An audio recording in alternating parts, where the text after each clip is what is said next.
It's a lazy Sunday afternoon when the doorbell rings to reveal Stan, Dorothy's ex-husband, lugging a battered suitcase.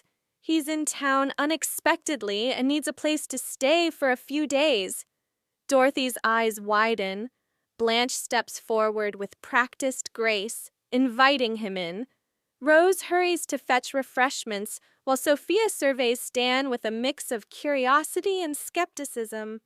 The air crackles with unspoken history as Stan settles into the spare room. Over iced tea in the lanai, Stan explains his business venture collapsed again, and he's got nowhere else to turn. Dorothy's initial reluctance softens as she remembers their years together. Blanche offers Stan her southern hospitality, warning him only to behave. Rose fusses over extra pillows. Sophia mutters about exes overstaying their welcome. Beneath the cordial surface, each woman wrestles with how much to reopen old wounds. Blanche suggests Stan stay until he gets back on his feet, but secretly arranges for him to interview at her cousin's realty firm. She calls in favors, describing Stan as dependable and experienced, omitting his recent failures. Blanche's kindness springs from genuine care and a desire to prove she can still change lives. Dorothy, overhearing the call, smiles wryly. Blanche's optimism is as boundless as ever. That night, Blanche dreams of Stan thriving in a new job, envisioning him as the stable partner she once longed for. She wakes with a start, wondering if she's meddled too much. In the kitchen, Sophia teases her about playing matchmaker, but Blanche insists it's about helping a friend. Rose arrives, offering cinnamon rolls. The sweet aroma masks the bittersweet hope blooming in Blanche's heart. Rose, determined to lift Stan's spirits, invites him to join her volunteer storytelling at the senior center. Stan's awkward at first. His jokes land with thuds. But Rose's patient encouragement draws out his warmth. Seniors chuckle at his self-deprecating humor, and Stan beams with renewed confidence. Rose feels proud, certain she's reignited Stan's spark. Later, Rose confides in Dorothy that she worries Stan might never recover his self-esteem. Dorothy reassures her, people rebuild in their own time. Meanwhile, Sophia listens from the doorway, noting that Rose's empathy could smother someone as much as sustain them. Rose ponders this, concerned she may be enabling Stan's dependence. Dorothy juggles work and hosting duties, grading papers between serving dinner and fielding Stan's rambling stories.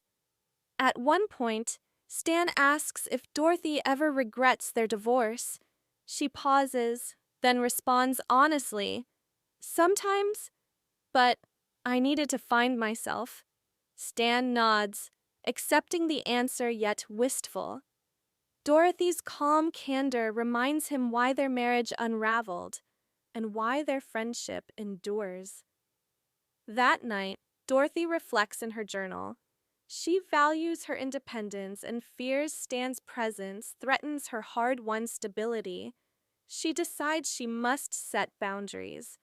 At breakfast, she gently tells Stan his stay must be temporary, long enough to get help, not to reset old patterns. Stan agrees, grateful yet chastened.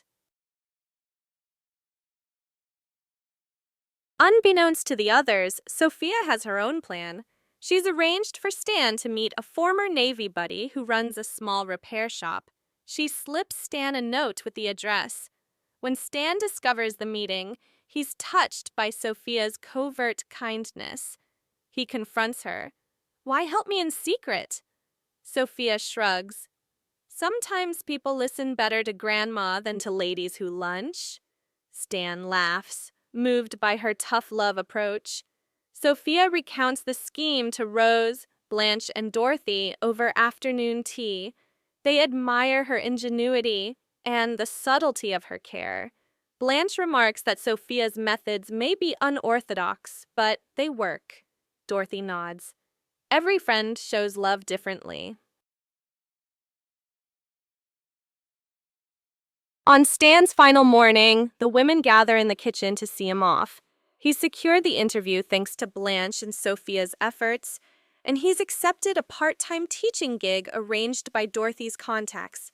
Stan thanks each woman, to Blanche for hope, Rose for kindness, Dorothy for honesty, and Sophia for tough love. He hugs them in turn, promising to stay in touch. After the door closes, the four sit in reflective silence. Rose breaks it with a giggle. "No more X's, please." Blanche raises her coffee mug. "To helping friends find their way." Dorothy smiles softly. Sophia smirks. "And to knowing when to push them out the door." They toast, united in the knowledge that family isn't just who you marry, it's who stands by you, suitcase and all.